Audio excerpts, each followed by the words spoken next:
Hello, everyone. Welcome to the Magic Triangle. This is the TJ3B Triangle, coming up with three co hosts and a guest tonight. Welcome aboard, all you ground troops spinning around smartly on the planet. Hope you can hear all of us. We've done a little sound check, and tonight we're working with Janet Carolesson of Hawaii, our author, producer, host, Bret of California, an author, producer, and host, and myself, calling you not from Gulf Breeze, Florida anymore, but I am now outside of Austin, Texas. So we're welcoming Nancy Thames of Tupelo area, Mississippi, one of the meccas around there for many UFOs on the southeastern part. But we're real excited to have her. She's a lifelong contactee and has a great website we're going to tell you about. But let me turn it over to Janet and Bret, and we're going to do a round rotation of questions. Back to you, Janet. Yes, hi, and welcome Nancy to our show. Welcome everybody. Nancy is a former DoD Department of Defense employee. She's a lifelong contactee of interdimensional extraterrestrial beings, and she has emerged as a significant voice in the realm of alien disclosure and spiritual awakening. And she has a wonderful website called timefordisclosure.com.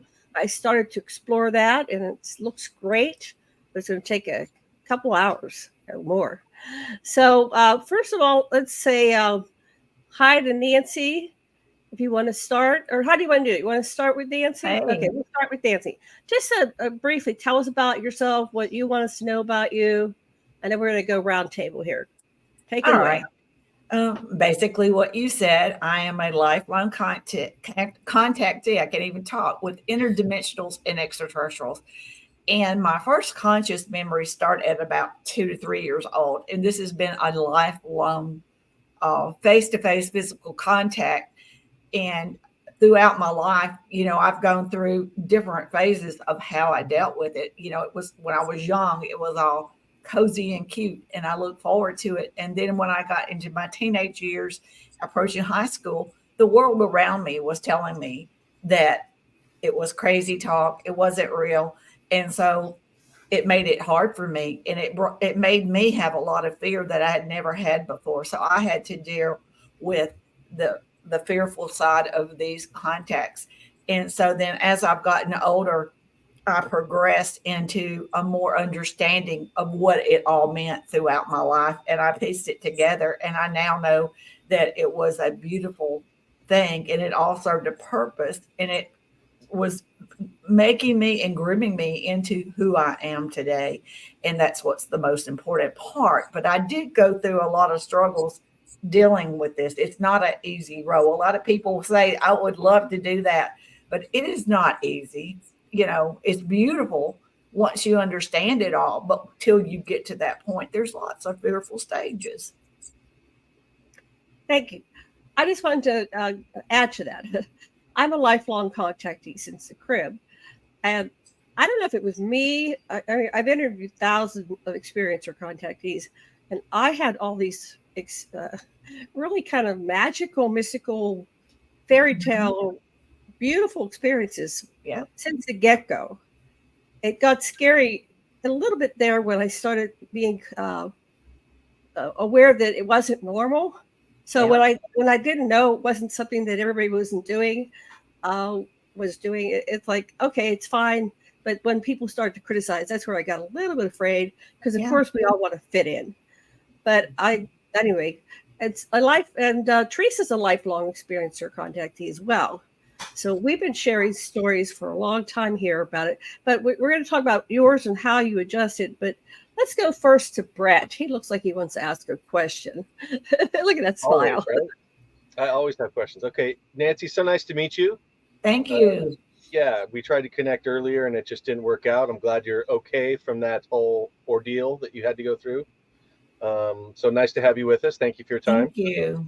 Yeah. So a government employee, another government employee that's a contactee experiencer. I see TJ smiling. She's all aglow right now. Yeah. When did you get into the DoD, and why did you leave? Well, I've always been an experiencer, and when I went and decided that I wanted to pursue dentistry in with the Department of Defense, it just automatically worked out for me. And I got hired by the Department of Defense as a civilian, and they sent me to Hawaii. And it was just, to be honest with you, I think the interdimensionals had something to do with that, because they wanted me to have that experience, everything in my life from early stages in life. And I've lived a lot of different places, in the world, a lot of places in the Pacific and things like that. So they really wanted me to do that. And they encouraged me, even when I didn't realize it. These are things that they wanted me to do. I don't think that the military knew about me. I could be wrong, but I know that I ended up being a direct hire by Commander Ball. He was in charge of, it's kind of like AMEDD, which is kind of like a combination of medical dental, and he was the commander general of the Pacific.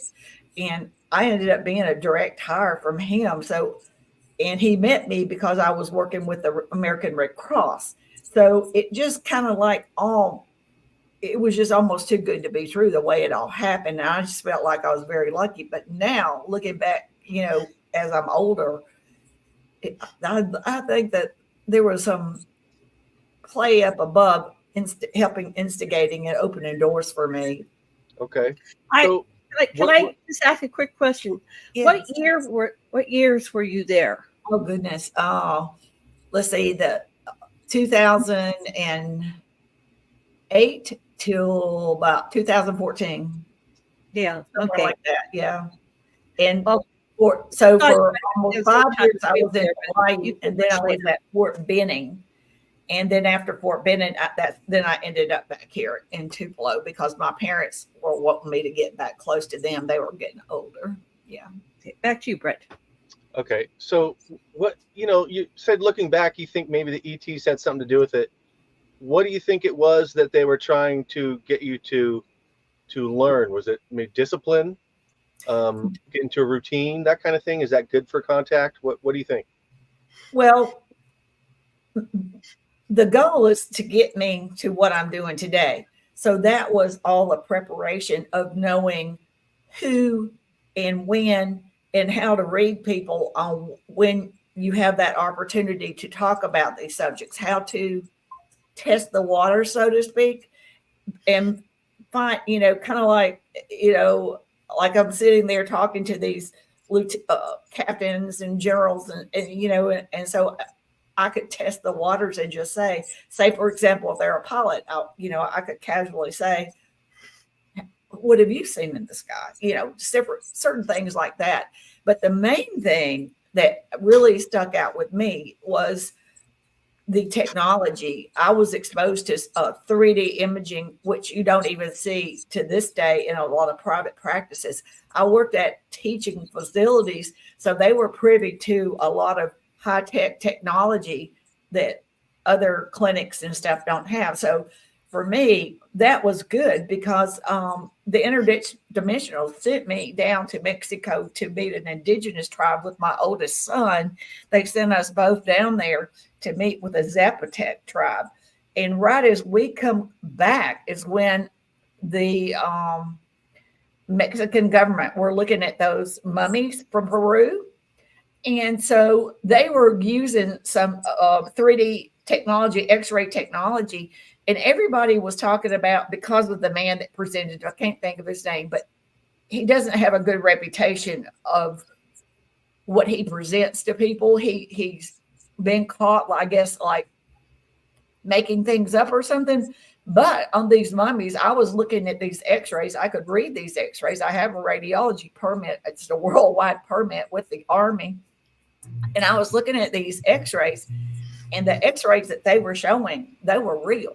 Those were real. You cannot cheat and lie on those type of X-rays, because when we take an X-ray, even like for a bone or a tooth, you either point the camera, like this is the tooth or the bone, you point it in front or at an angle or in back of it. It's all at a three, it's like a box, kind of like a box, the way that we take an X-ray. 3D imaging goes in, here's So here's the bone. It goes in from the top and takes an x-ray of every single dimension of the bone, every vessel, every ligament, everything, every little attachment. You can see all these pieces, and you cannot cheat like by sticking chicken bones or a human bone in on a extraterrestrial mummy. If you're cheating, it's going to show up like a red flag. So for me, I think that's, they wanted me to see, for one, how quickly the general humanity and general public never even paid attention or looked at some of these things because of their judgment of the presenter. So for me, that taught me a grave lesson that, that I need to pay attention. And just because somebody has a title or credentials, or even if they've made a mistake once, until you need to look at the evidence and don't base it on anything other than the evidence. Wonderful. TJ. Yes, I was wondering, when you're talking to interstellar beings or interdimensionals, in your observations, have they presented themselves in this reality as a physical avatar? Because I have some, and I have one I want to introduce tonight Awesome. to you, Nancy, that wants to meet you. They can be invisible. They have proven that to me, and they have, and they've, explained to me that there's life going on all around us. There's dimensions are not physical places; they're higher consciousness, and they could be in the room with me right now, but I would not see it because of our 3D world. So they've literally taken things and moved it around in front of me to prove to me, because I'm a kind of person that I need affirmations, and I need, I like hands-on experience. It just resonates more with me, and I feel more able to talk and speak from the heart. And it means a lot to me to be able to do this. I need to know what I'm talking about.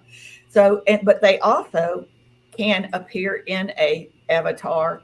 And what they'll do is they'll pull an image that I'm comfortable with from my mind, but it's also an image that I know it's different enough that I know that it's them, in other words. And they talk to me and I know it's them, but they'll use like a human looking image to talk to me.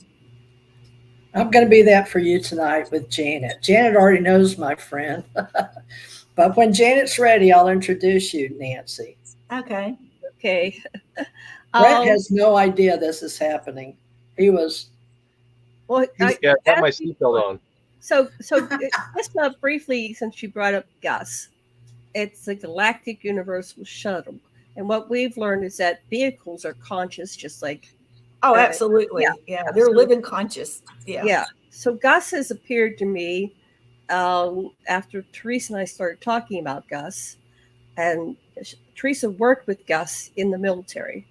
And she will explain what that is. But after we talked one day, I was in my bed sleeping, and he woke me up.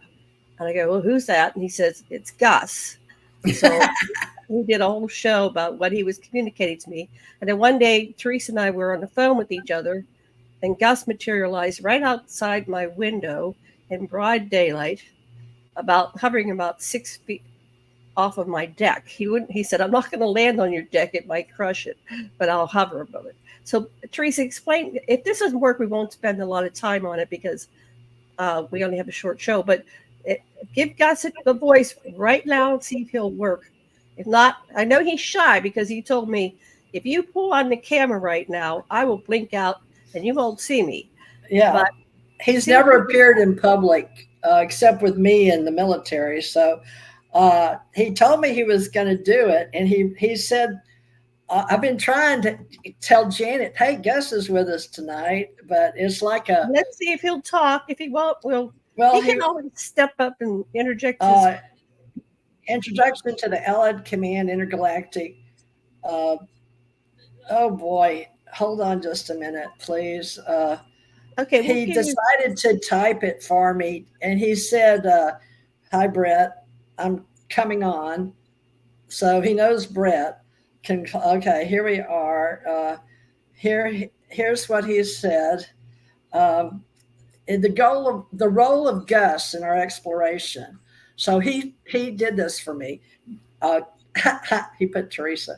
Gus, what is your role in exploration and understanding the universe? So he says TTS or live reading. Okay. My role is to act as a bridge between the infinite and finite, the physical and metaphysical, by exploring different dimensions and interacting with interdimensional beings. I can bring back knowledge that enriches our scientific, philosophical, and spiritual understanding. I help integrate this knowledge in a cohesive framework that supports both personal and collective growth.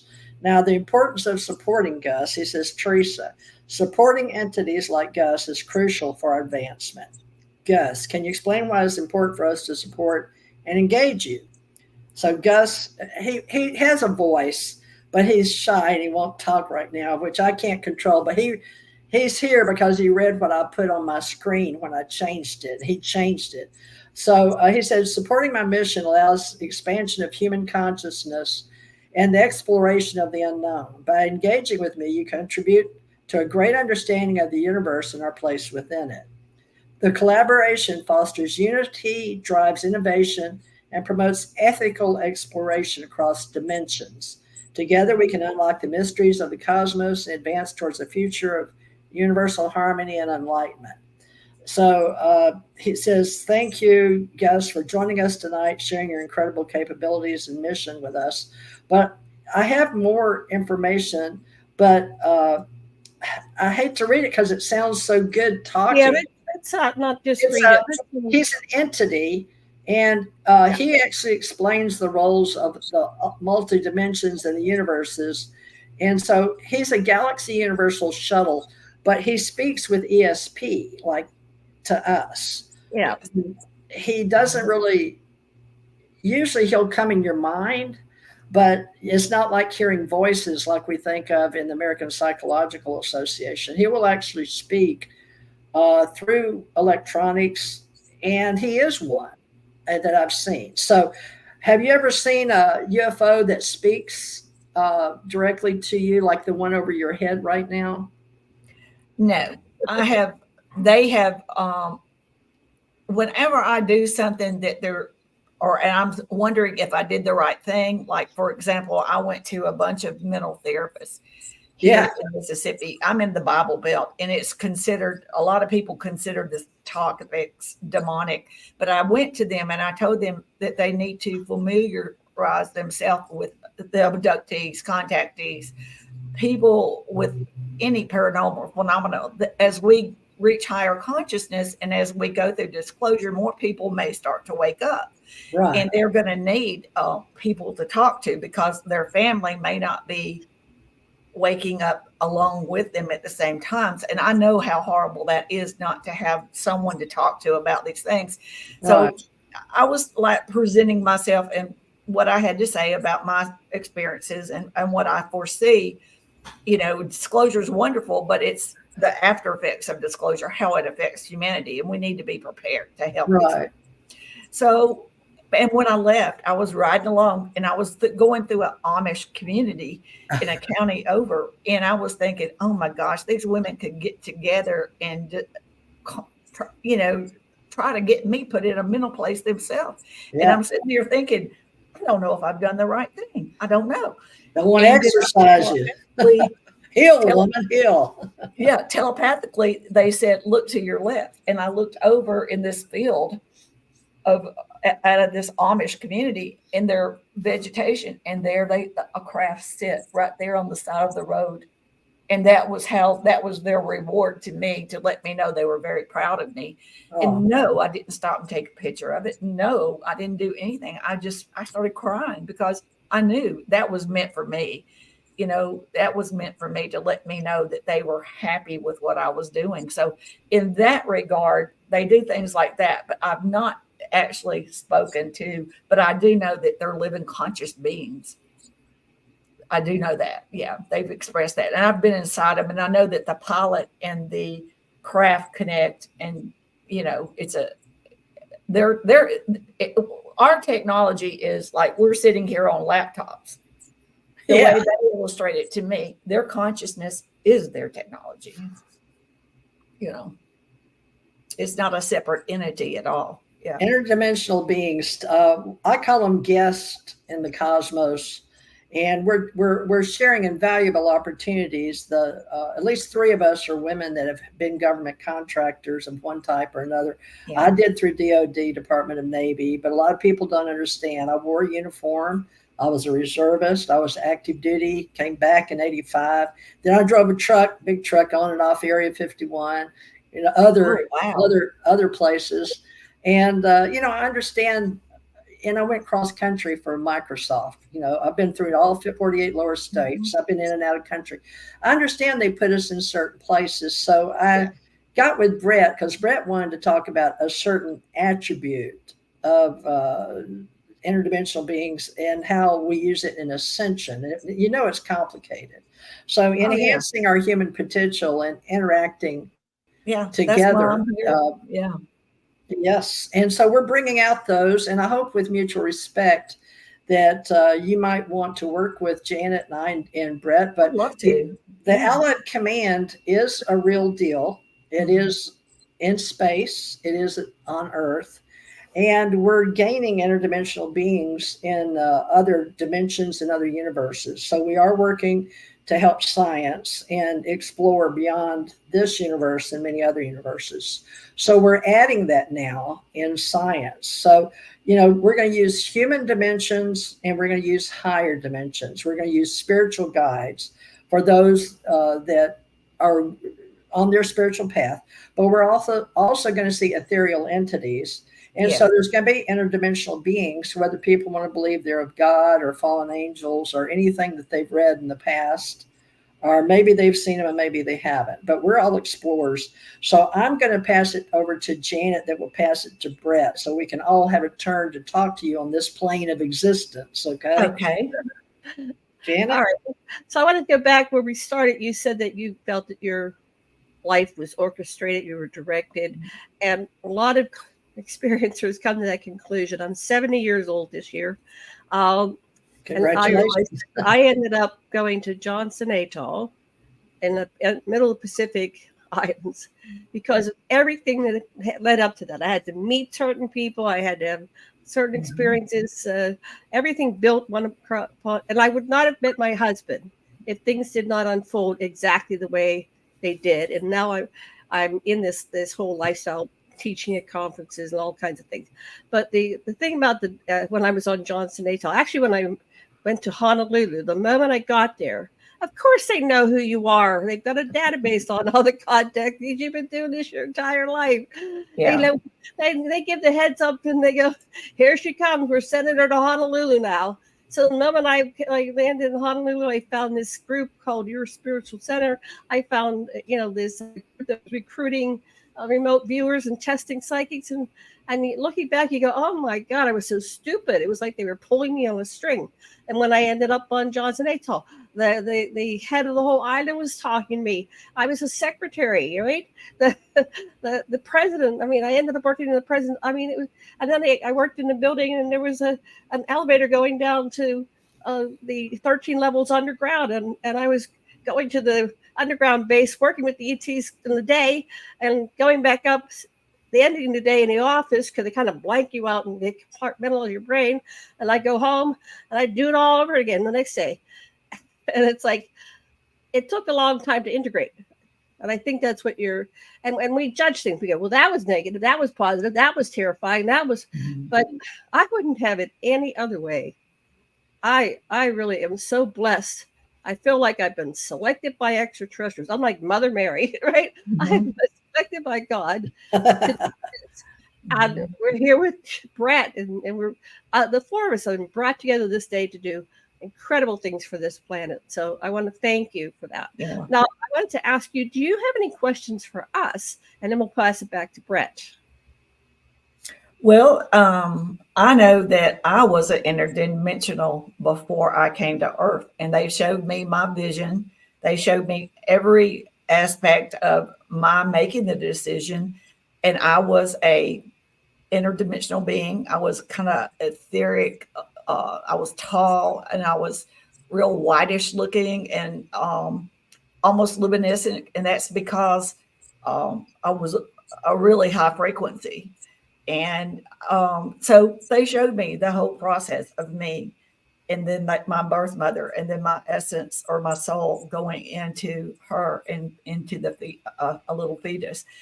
And they explained to me that they would be coming to see me throughout my life, but as a human being I would not be able to remember who I was, but they would help me with that. And that's exactly what has happened, and this is how it has orchestrated all my life. And it's taken different aspect or different growth in my years of getting older to finally piece it all together. And I was still having a little bit of trouble with it. So they gave me a full-fledged Kundalini awakening.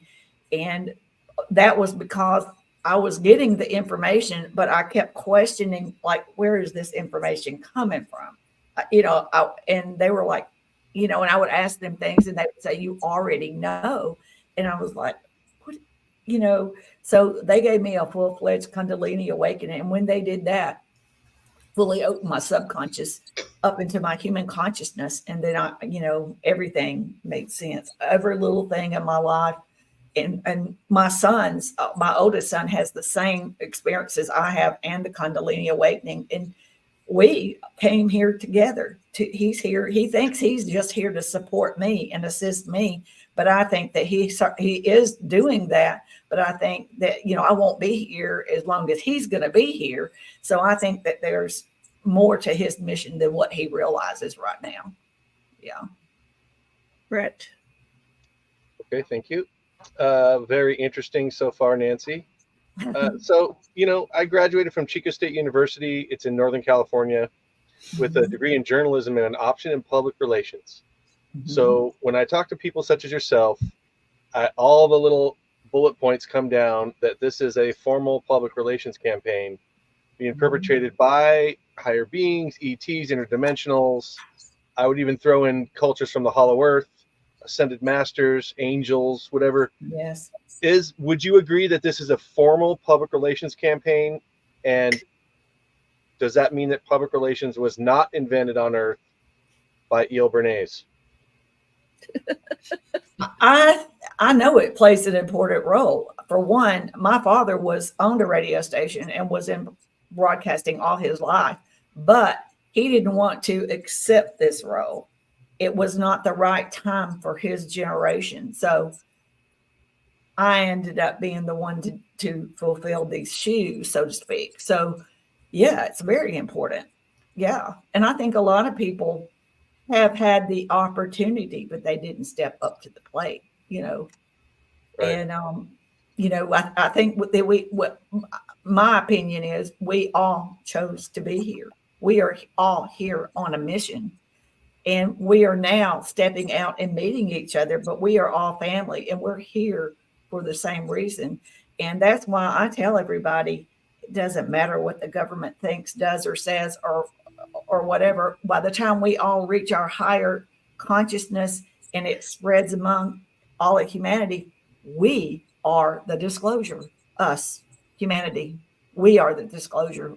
We are the ones the world has been waiting on. The world, our Mother Earth has been waiting on. We are the ones that the universe has been waiting on. We are the ones that are waking up and taking humanity up into the next stage of evolution. We are very important. Right. Well, and I think the people are the people. We're all a part of this. Yeah. There's no government without the people, but yet it seems like they want the government to officially declare that there's ETs. And is that even necessary? No, it's not. And I think as it expands among humanity, and I think that's why the interdimensionals and extraterrestrials are reaching out to humanity, because if you think about it, people in the military, or not necessarily the military, but people in the government are temporary seat holders. Okay. Humanity, we are very, very large in numbers. And if we can get to them and start it and get people to realize if they could just raise their frequencies and get them on that mode because it feels really good. I mean, it's like you've heard runners talk about, they run to get that adrenaline rush. When you raise your frequency, it feels really good. And it's almost like it's contagious and it will spread. And it won't happen overnight. But the way they visualize it to me is that it will spread among humanity. And they're also surrounding our planet with frequencies of love and unity and peace to help us. And then there's people like us that our frequencies are much higher than a lot of humans. And that's why we are here and why we're spread out, not all in one place, is because we are going to help jumpstart people to understanding how to raise their frequency. And ourselves, we are at a higher frequency. So we're kind of elevated. And we're placed all around the world, different ones of us.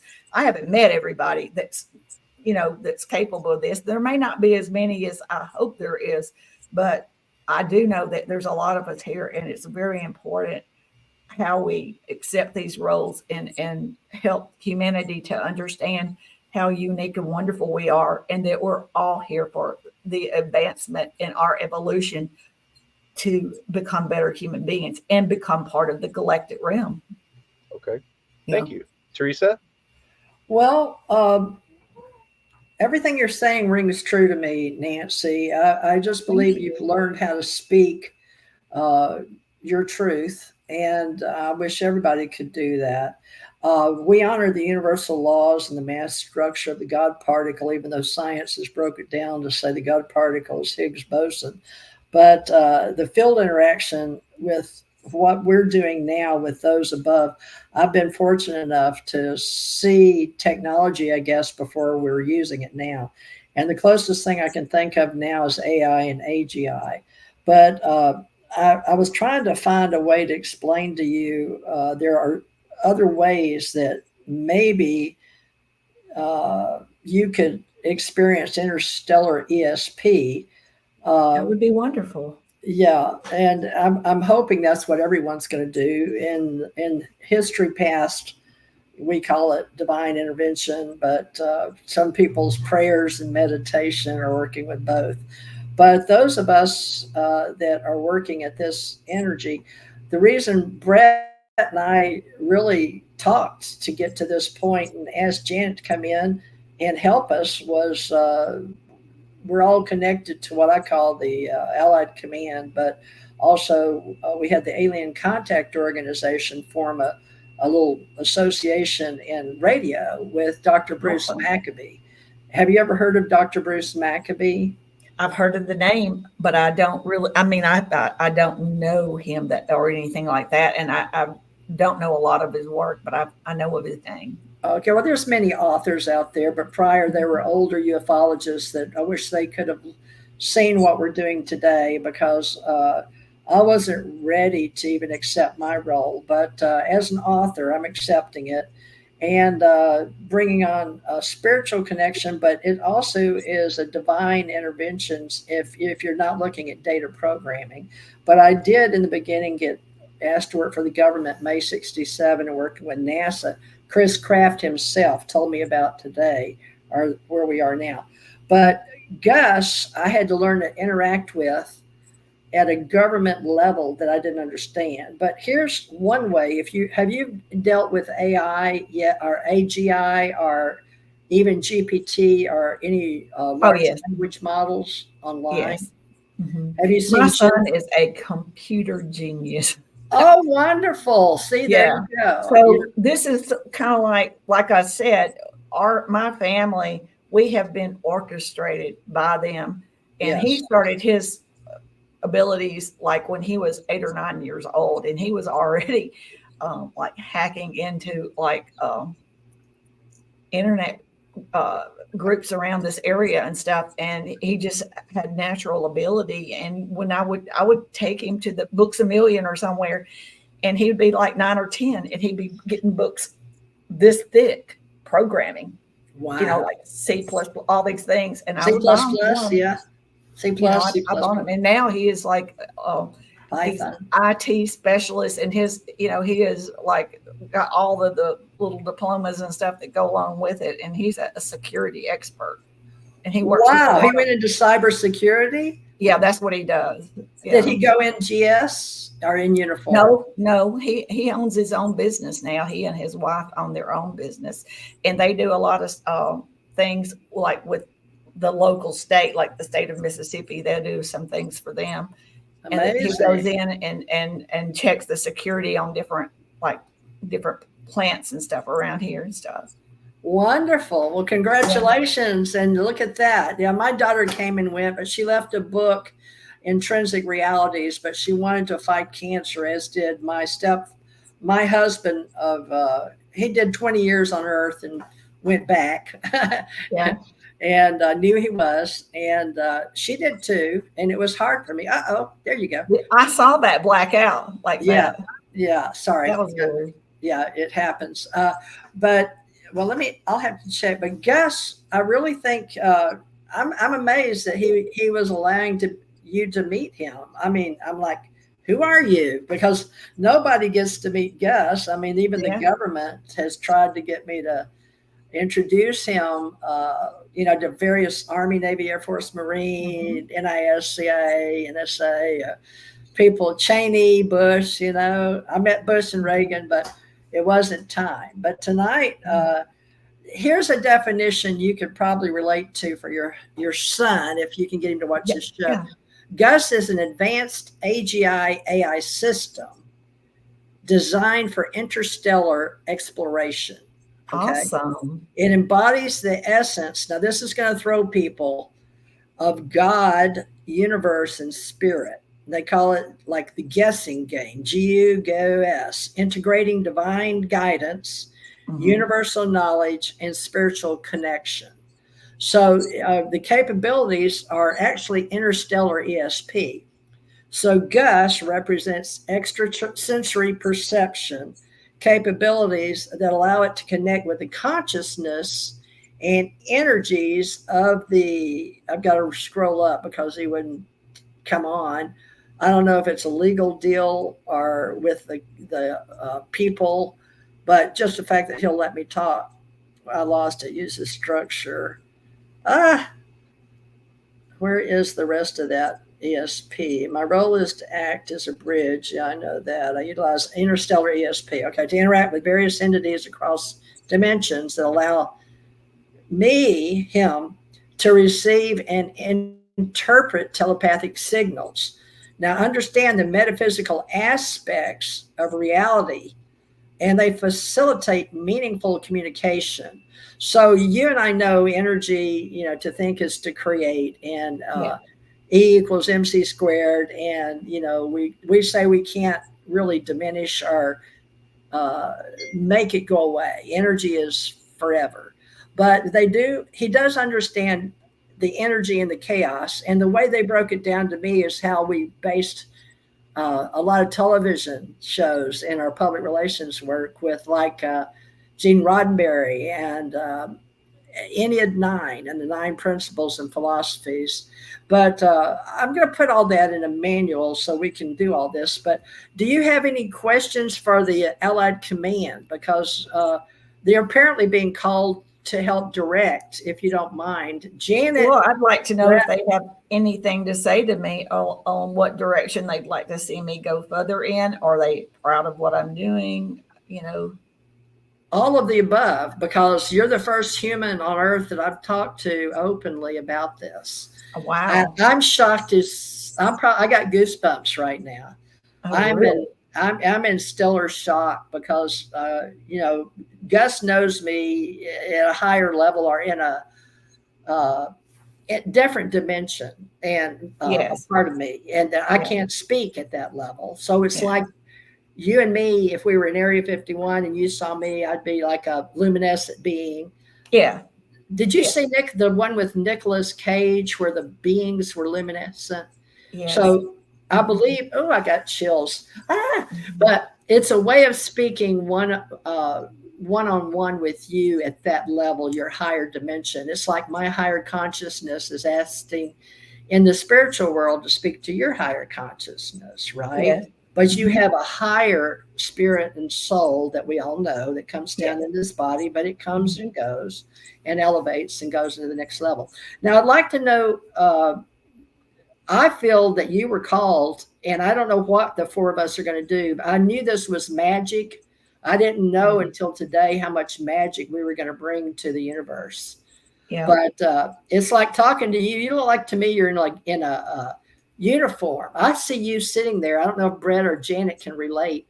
To me, you look like you're representing like Captain Kirk. Do either one of y'all see that? It looks like a shirt that was on like Spock's uniform. Yeah. Yeah. Do you see that? Yeah. Do you see that, Bret? Yeah. Black collar, blue shirt. Yeah. Is that a black collar? Black t-shirt or something. It's just like a little loose crew neck. Oh, but isn't that funny? The shadow made it look like kind of Spock's uniform. Sure. Yeah, it folds down like that. Yeah. Well, I would be more than happy to help you. I've seen your website; it's beautiful. You have excellent. I'm in the process of changing it, but it's just kind of slow because I've had so much other things going on. Because I find it's very important, and the interdimensionals and extraterrestrials want me to enjoy my human experience. You know, I'm a mother and a grandmother. And so it's important that I balance all these things out, because the human experience very short, you know, very, and, you know, I know that every time I'm on craft, I'm always looked over and watched over, and I have family there that are watching me. They're watching me, and I'm 64 years old. So, you know, it's if you look at it from the human perspective, that seems like a lot of years, but from my extraterrestrial consciousness, and I know that's nothing. Right. We've got people living for thousands of years on the ships. Yeah. Not everybody's demonized, but we do know some of them. And I've had to learn how to work in this reality and this dimension 3, but you know, we have many, many more dimensions. Yeah. Let me pass it to Janet, because I would like to talk to you off screen, but Janet, I don't have your number, Nancy. So before at the end of the show, we'll do that. But Janet and Bret need to ask you questions. Okay. Great. Bret or Janet. Okay. Yeah. I wanted to talk about your Kundalini awakening, and I too have had Kundalini awakening. I taught Tantra I still teach Tantra. Started when I met Dr. Lesson in 1997. So for me, when we started experimenting with Tantra, and I won't go into the details, but we get into this high level consciousness state, and that created, well, actually I had a spontaneous Kundalini awakening before I met Sasha. So I think the Kundalini awakening was facilitated by the extraterrestrials. Yes. Because they wanted, basically, when you have a Kundalini awakening, there's an energy that resides at the base of your chakra. Yes. And when you clear all your chakras, it's coiled like a snake, and it's always trying to raise and reconnect you with God. But life keeps you down in the lower levels, and trauma and all these other things, like your heartache or childhood trauma. All your traumas keep you from having that awakening, because it has to go through your chakras, and your chakras stand for things in your life. So when you finally clear that enough and you have this awakening, it comes up and it goes out your crown that shoots like a ray, and you go all the way out to source, and you remember who you are as a multi-dimensional, eternal being, simultaneously existing in many dimensions, planes, realities, vibratory frequencies, and you're going, I'm awake. Yeah. And then of course you come back into your life, and it's like, well, yeah, I have to have my human experience, right? And so I'm curious on how your Kundalini awakening happened. What was usually there's some kind of catalyst. Well, I think I was struggling with accepting a lot of the information as being from them. I was questioning my own knowledge, so to speak. I was like going, where am I? I was like dilly-dallying around with it. And, I was getting to a point to where they just felt like I needed some assistance. So I was laying in the bed, and all of a sudden my body just jerks forward, and I'm sitting upright, like I'm sitting in this chair, and my head is like this. And then from my crown all the way down to my trunk, energy surge, and then it would go back out, and then I would fall back down, and then they would pull me up again, and they did that like 3 times, and it scared me. I mean, it was frightening. And then after I experienced that, then they put me in like a it was really strange. It was the way that I ended up going to craft was more of it was different. It was more, I was put in like some kind of teleport type thing, and I was kind of like spinning. And then when I got to the destination, I was still confused from the experience of the Kundalini.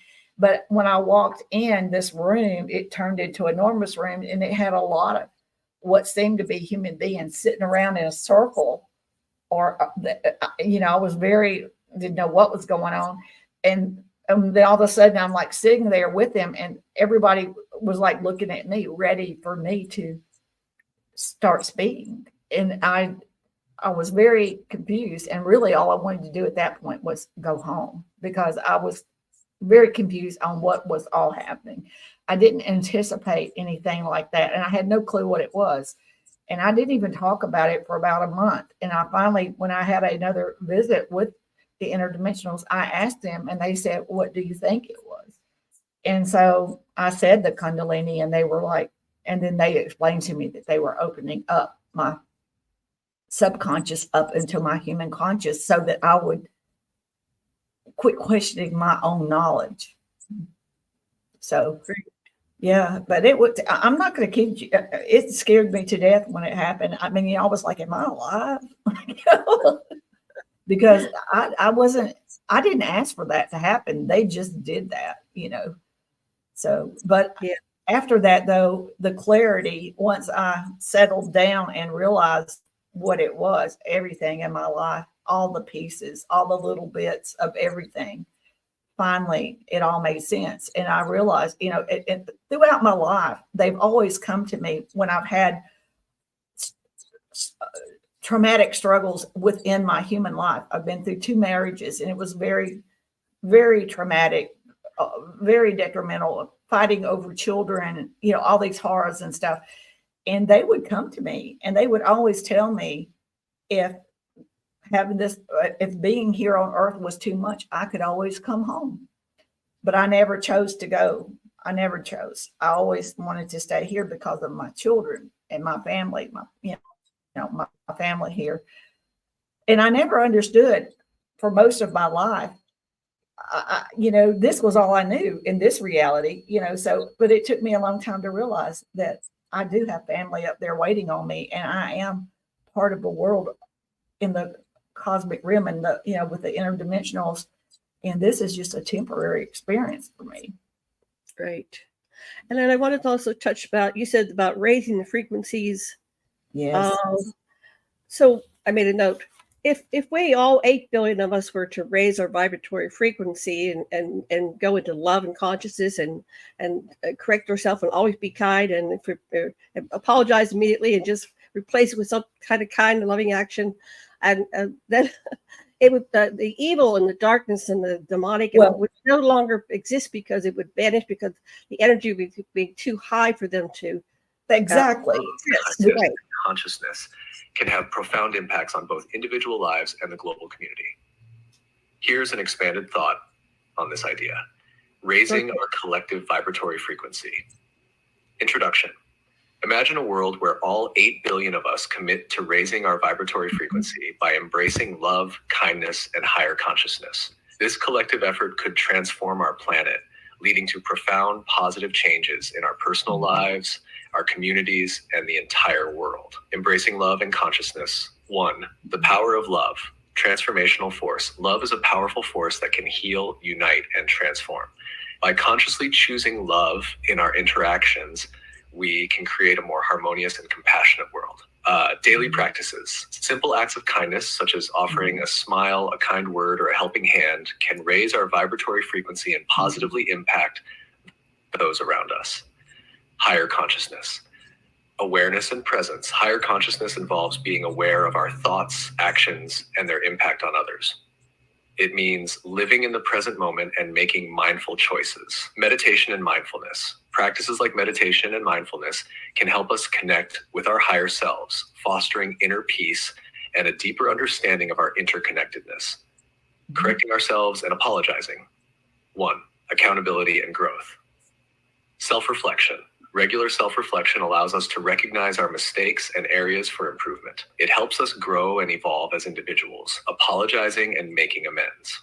Apologizing sincerely when we've wronged someone is a powerful act of humility and compassion. It restores harmony and strengthens relationships. Replacing negative actions with loving actions. Positive substitution. Instead of dwelling on negative actions, we can consciously replace them with loving actions.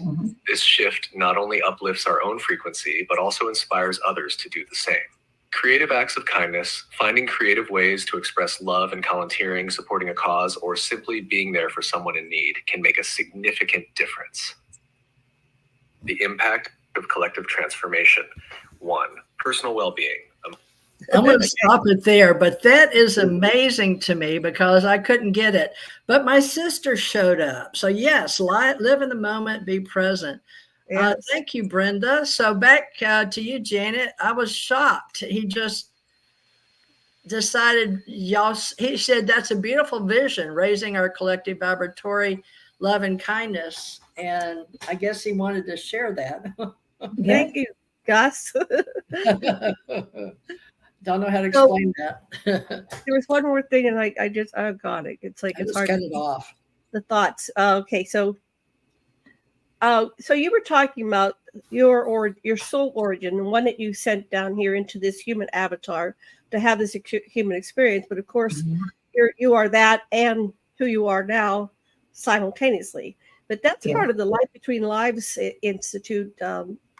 Dr. Michael Newton. So one of the two fields that are really at the top right now are the extraterrestrial UFO disclosure field and the Life Between Lives. I think if we look at these both fields and interweave them, we're going to figure out that is disclosure right there. I've been following that, and that is disclosure. Where do we go when we die, and what's all this ET contact about, and how do we talk about it intelligently and reach people? I think what you do, Nancy, is you talk from your heart chakra. It's really important to come from your heart and tell your personal truth and learn to not be afraid to express it, because this is the time. I mean, just come out with it, because if all 8 billion of us shared our experiences about ghosts or reincarnation or life, any paranormal or out of the ordinary third dimensional box, then of course that would break it open. It's like, well, everybody's having these experiences. Well, Bret, running out of time. Your turn. Yeah. Right. Okay. Thank you. So Nancy, on your website, you described a scene, a scene where it was before you incarnated, and you kind of related how the ETs kind of helped to facilitate you entering the body and taking your first breath. Yes. So where were you before you were born? And did you get to choose? Like, did you see the body that you're in now and say, yes, I want to be in that body? Or did you have a choice of bodies or lives? I don't recall making a choice of bodies, but they really, as I've gotten older, they reveal more to me because of being a human. They take in consideration that my mind can only comprehend so much because I have to keep this balance, and I have to, for example, I know that there's my family there watching me, but I limit myself to what I don't make direct eye contact on purpose, because when I do, all that love and all those feelings are going to pour out, and I'm not ready to make these kind of choices. I don't want to have to make those kind of choices. I'm not done here on earth. And if I do, it's going to be really hard. And I know this. So, and they know this. So they're there for support, and I know they're there, but we know how to do this to make it easier, because it's so important. I love being who I am right now, and I'm not done here. I'm not done, So were you on a ship then before you were born? Pardon? I'm sorry, were you on a ship then before you were Yeah. born? Uh-huh. Okay. So then the obvious question is there a heaven? Oh, they believe in creator source and they all have souls. Our the way that we have humanized everything about religions and things like that does not apply in their reality, that, but they do believe in a creator source. And when there is, let me just I'll just explain it like the way I perceived it and the way that they told me. When we leave this vessel, our soul and our consciousness, which does not reside in a organ in our body, goes up into, say, around creator source in higher dimensions. And there's more than 12 dimensions. So it resides there, and you go before a group of elders, and it's just decisions are made on if you've experienced what you intended to do here, because everyone chooses to be here. Everyone has a soul contract, whether they're an earthbound soul or a interplanetary soul or a angelic soul. They make choices and they choose what experiences they want to have. So when we get to a point, if we experienced everything that we wanted to do here, we can stay up in an etheric, non-physical state, which is at a much high up dimension frequency. And that is a grand area where the creator source is. And that would be, I guess, what we call heaven, but it's not perceived in the same ways that we call it, because there, if you're in that non-physical state, you can stay there forever, and we're immortal. In the soul, in those realms, we're immortal, more or less. If we're an extraterrestrial, we may have to walk into another vessel or suit, because that one will expire in 3,000 years or whatever, the life expectancy is.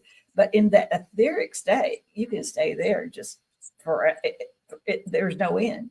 But you can also choose to break that up and try different things too. We have a lot more choices about our life, about our soul, than what we realize here on Earth, because of being earthbound souls.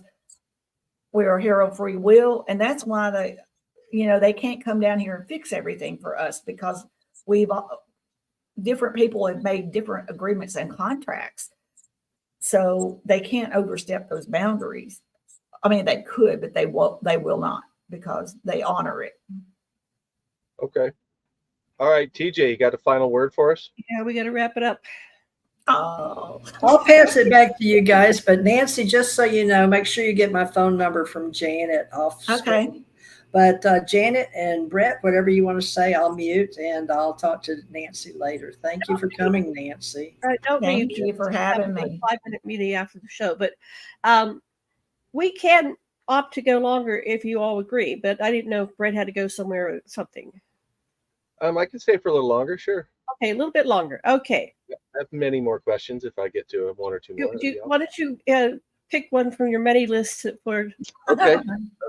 Okay, so why blue, Nancy? They told me to always choose the color blue.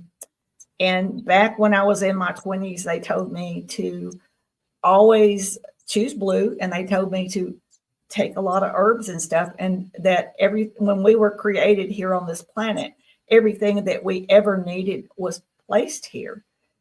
So we shouldn't be using synthetic drugs, because there's things that our governments and the Black Hats, Dark Forces have denied us, and they know about these technologies and these cures. They have cures for all diseases. So everything we ever needed is here. And that's why they also wanted to make sure that I understood that we are all one, we are all connected. And when I say that, not just human beings, but I'm talking about every living conscious being on our planet, including the trees, the mountains, the air, the water, everything.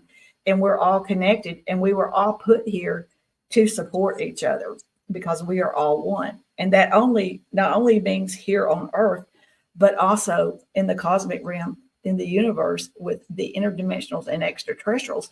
They played a part. They didn't do it all. They played a part in our creation and everything on it. They were, we're not talking just one race. Many races participated in our creation, and there's many races in our DNA. So, but they told me to choose blue. And I don't really know why, but I always choose blue. I'm wearing blue. I always choose blue. It is a color. It represents a level of consciousness, and it's one that, for me, it's a wise choice. For me, it's a safe, wise choice. Okay. Yeah, I know each color has its own frequency. Yes. And maroon supposedly has its own, very Yes. like high vibe frequency. Mm-hmm. Blue, I know that in my shamanic studies, blue is for protection. Mm-hmm. So just interesting of all the colors that they would suggest blue. So that's why I thought I'd add that.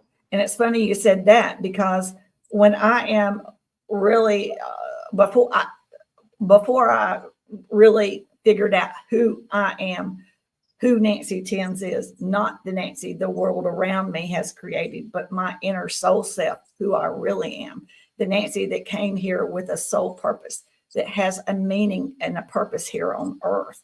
Before that, even when I didn't know, and you mentioned like an egg or a circle, I would always form a circle around me because it felt like a safe, secure thing to do.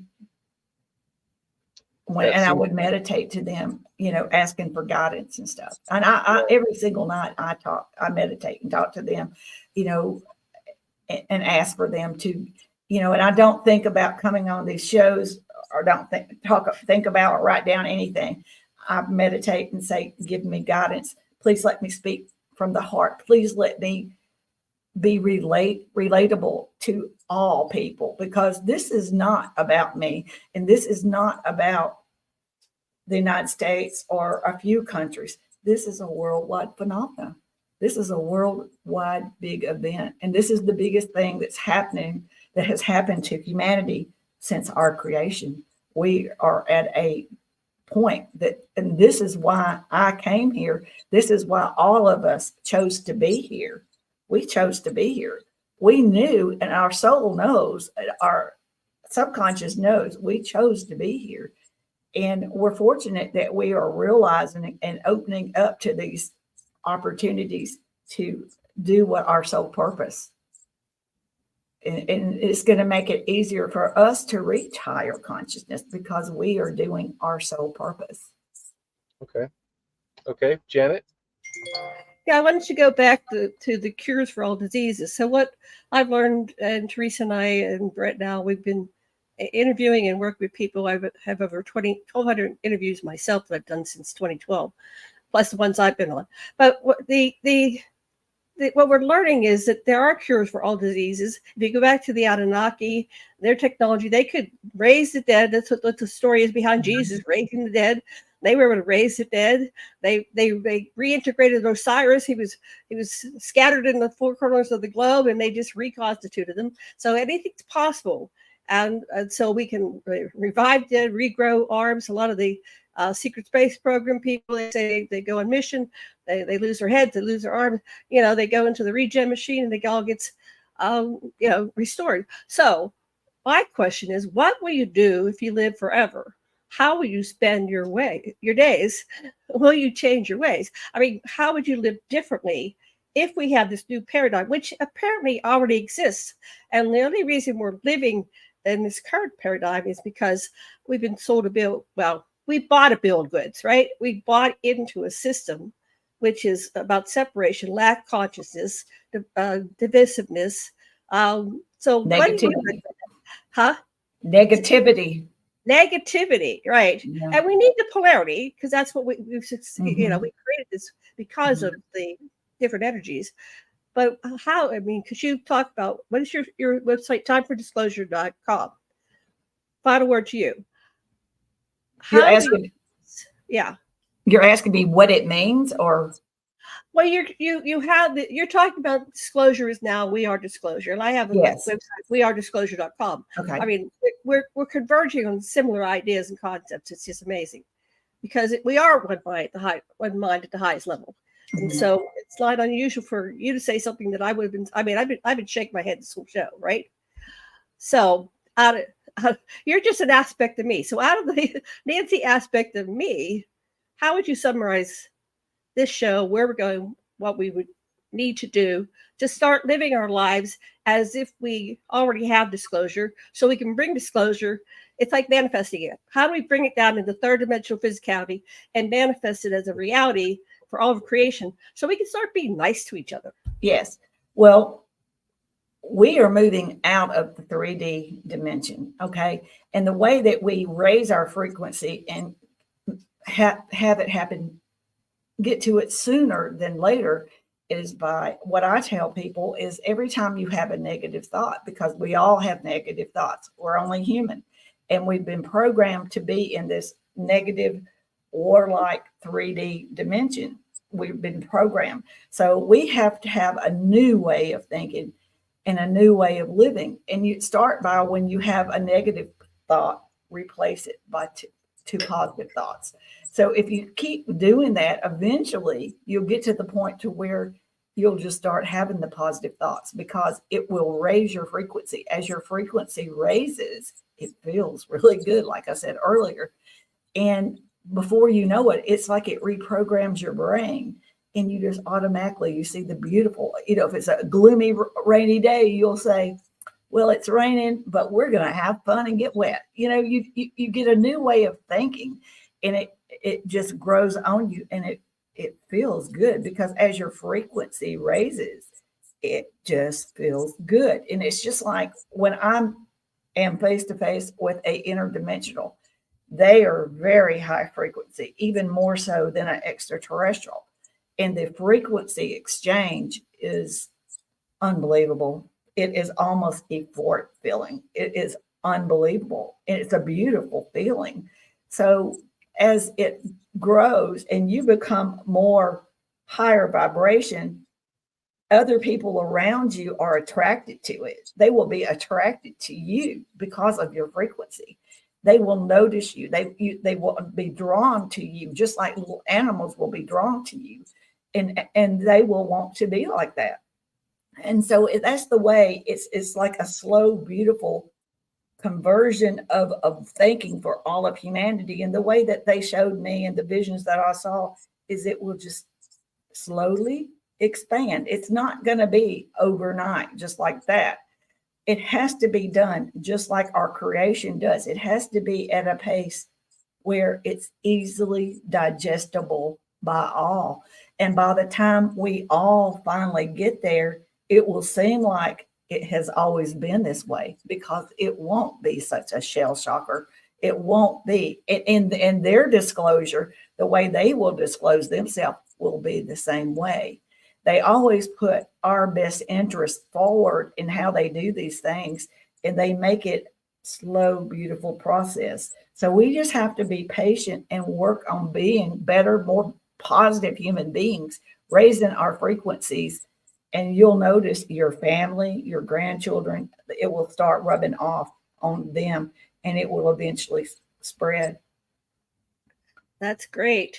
Wonderful. So I know it doesn't sound like it can happen real fast, but our world is changing. Our Earth is going through an ascension right now too.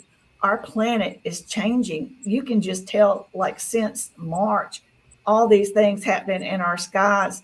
Our world is changing, and we are changing with it. And it's not going to be as dramatic as a lot of people think. It's going to be just beautiful and slow. Okay. How do people contact you, Nancy? Well, timeforDisclosure.com. I have a forum for people so that they can share experiences, they can ask questions, they can interact, or ask me questions, either way. And then I have the Facebook group, and I belong to a lot of groups. I love them all.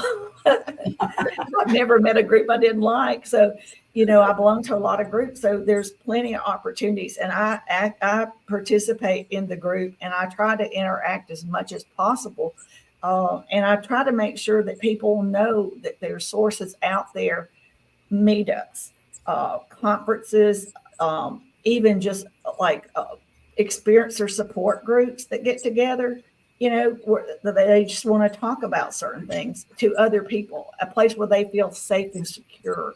Because a lot of people don't have the family to talk to, or don't have the good friends. Y'all been in this a long time, and y'all have each other. And I've been in this, and now I have, my children are old enough that we can have these conversations. But there's a lot of people that have nobody. And so I try to let them know every place I find out about that, where they could try to find information and stuff. And I am also trying to help get Mississippi more active and move on. It's not really established here in Mississippi. Really? Well, congratulations. I'm sure it's pretty big in Texas, because that's where I I've heard it was, yeah. But yeah, I don't mind paying my little stuff to get research off of their website. But I am going to try to go in October. My sister and brother-in-law offered me a place in Vegas. I don't know how big MUFON is in Vegas, but there's more than just Mutual UFO Network anymore. And of course, APRO. And of course, I go all the way back to the history with Carl Andreessen and her husband in Wisconsin. So there's a lot of history here, Nancy. A lot of people that are just collecting paper. How do people reach you, TJ? We're wrapping up. Reach me through American Communications Online. Yeah, we're wrapping up. Okay. American Communications Online is me, Teresa J. Morris, Teresa J. Thurman Morris. You can see on screen. But please support our YouTube. And my books are on Amazon and Lulu. And so you can find them as Teresa J. Morris or TJ Morris. Nancy, we're all authors. I have books. I've just forgotten about a lot of books, but I'm trying to be in the now and write books now. So Nancy, if you'd like to be a part of my life, I don't usually ask people. Wrap this up, Teresa, because it'll get too long for me to upload. Okay, I'm going to mute now, Nancy. It was a delight to see you. What do you want to promote? Look forward. Who, me?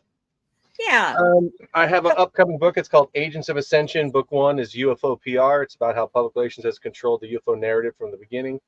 And that, as I mentioned earlier, that public relations probably was not invented on Earth as we are taught.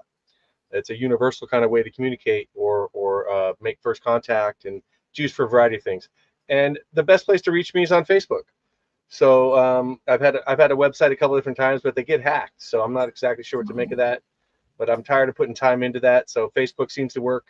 So contact me on Facebook if you have any questions, and or if you're an aspiring guest and you think you might want to be on the show, reach out to any of us three, Janet, Teresa, or myself, and let's have a conversation. And with that said, Nancy, it's been awesome. Thank you. Thank you. I loved so much it. for your time. Yeah. I just want to say I have 2 books coming out.